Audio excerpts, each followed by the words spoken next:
Perhatian, perhatian. Bioskop Alur Gue 13 segera dimulai.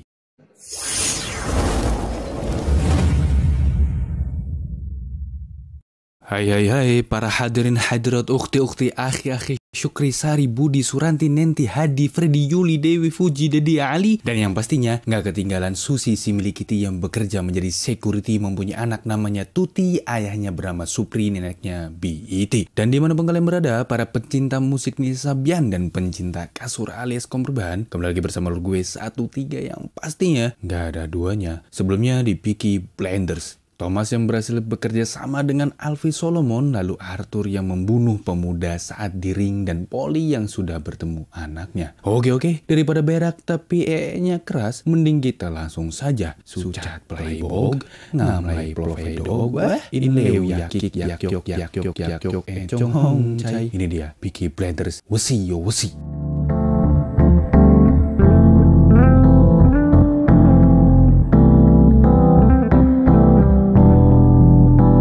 Film diawali dengan diperlihatkan Campbell yang mendapatkan informasi terbunuhnya seseorang dari Irlandia, dan Raja menawarkan kesepakatan kepada pihak tentara Republik Irlandia, dan Campbell menyuruh Sersan Moss agar menyiapkan tempat di London karena dia akan sering ke London. Di sisi lain, Thomas yang sedang menseleksi orang-orang pengganti Arthur untuk hukuman kurungan 1 pekan di penjara dengan bayaran 5 pound, dan satu pemuda tanpa riwayat kriminal terpilih untuk menggantikan Arthur. Kemudian diperlihatkan kembali dengan Polly dan anaknya Michael yang sedang santuy dengan secangkir teh Fanta di rumah Polly. Saat ibu dan anaknya sedang mengobrol, ingat ya, ngobrol, bukan bikin video terus dilihat sama kita di situs Bonai ya guys ya. Tiba-tiba Thomas dan yang lainnya datang dan Tommy memperkenalkan Arthur dan John bahwa dia adalah sepupunya sendiri yang bernama Michael. Kemudian Thomas dan yang lainnya pun pergi. Lalu Thomas menemui teman seangkatannya waktu perang dulu di Prancis, yaitu Billy Kitchen, dan menyuruh Billy untuk mengumpulkan 100 orang dan Billy sendiri menjadi ketuanya. Kemudian terlihat Michael yang bertanya kepada Tommy karena ingin menghubungi ibunya. Lalu Tommy pun mengajak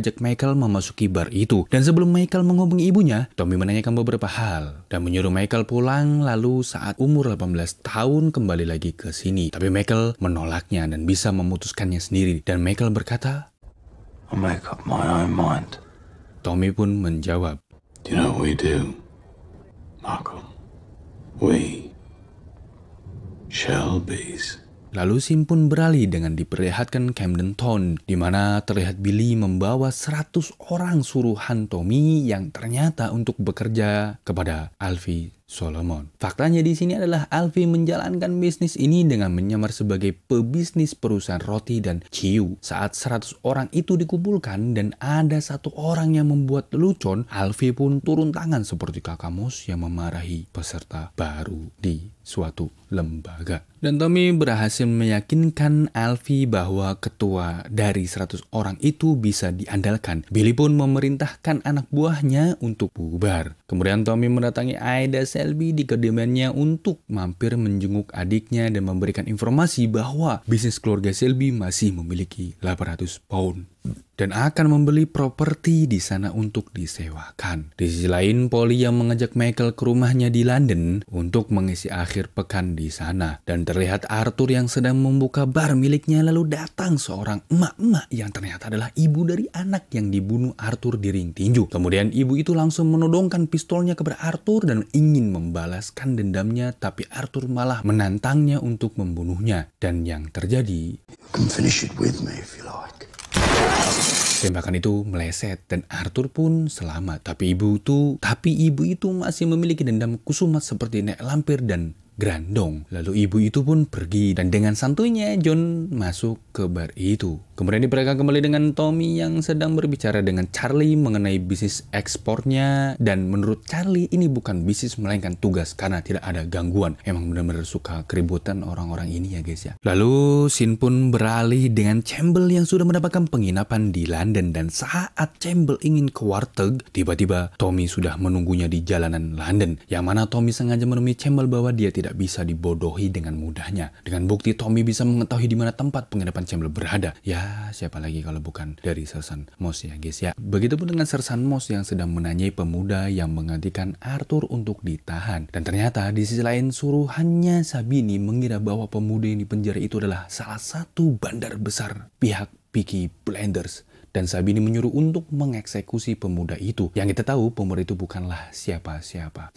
Rasanya kayak hidup di negeri Wakanda. Yang jadi presiden siapa? Yang pusing siapa? Oke, lanjut. Kemudian Campbell yang sudah kembali ke tempatnya memanggil pelayan itu dan memintanya untuk membuka bajunya. Jangan salah. Bukan menanam padi di Jepang lagi nih mah. Jangan ngarep. Ngerti? Nggak usah ngarep deh. Ya, faktanya bahwa pelayan itu adalah mata-mata suruhan kantor polisi. Di sisi lain, pemuda yang dipenjara tiba ajalnya dicabut nyawanya oleh malaikat Martin. Mama Martin! Martin! Apalagi bang? Gara-gara si Martin salah pick kepencet ini mah. Keesokan harinya keluarga Shelby mengadakan rapat keluarga dan di situ Tommy mengatur siasat karena perbuatan Sabini dengan membunuh pemuda itu membuat orang-orang Peaky Blinders merasa tidak aman jika di penjara dan mereka tidak akan mau bekerja untuk Peaky Blinders lagi. Dan Tommy menyuruh salah satu orangnya untuk membuat keributan agar ditahan polisi dan mencari pelaku yang membunuh pemuda itu. Kemudian Tommy meminta Polly 1.000 pound untuk membeli kuda dan ini merupakan siasat Tommy untuk bisa masuk ke wilayah Sabini dan merusak bisnis pacuan kudanya. Di saat rapat keluarga sedang berlangsung, tiba-tiba Michael datang dan meminta ikut dengan Tommy dan yang lainnya di pelelangan kuda. Tapi Polly tidak mengizinkannya dan John menyarankan agar Michael diizinkan ikut jika dia ingin Michael tetap bersamanya. Kemudian terlihat Polly dan Michael yang sudah berada di rumahnya dan ternyata Polly mengizinkan Michael ikut dengan mereka ke pelelangan kuda. Saat tiba di pelelangan itu, terlihat ada seorang harim cewek yang seperti tertarik dengan Tommy. Wow.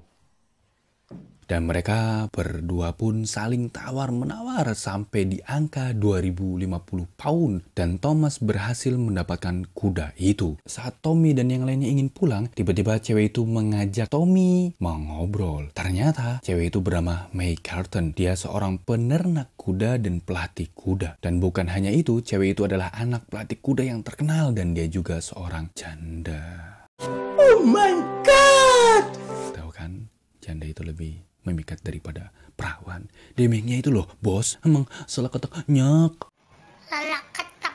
Dan May menawarkan Tommy jika dia berniat menjual kuda kepadanya saat di pelelangan, tapi Tommy menolaknya karena dia ingin kudanya ikut balapan. Dan May memberikan kartu namanya jika Tommy mau dia yang melatih kudanya. Dan Tommy pun menerimanya lalu pergi. Saat Tommy dan yang lainnya ingin kembali lagi ke Birmingham, tiba-tiba orangnya Sabini ingin membunuh Tommy, tapi orang-orangnya Sabini gagal membunuh Tommy dan berhasil dibereskan oleh Tommy dan yang lainnya. Michael yang melihat itu pun malah jadi tertarik dengan sepupunya. Kemudian saat Tommy kembali lagi ke kantornya dan melihat kartu nama May si janda menggoda itu, lalu Tommy ingin menghubungi si janda May dan Peaky Blinders episode 3 season 2 pun bersambung. Oke guys, sekian dulu review film dari Alur Gue 13.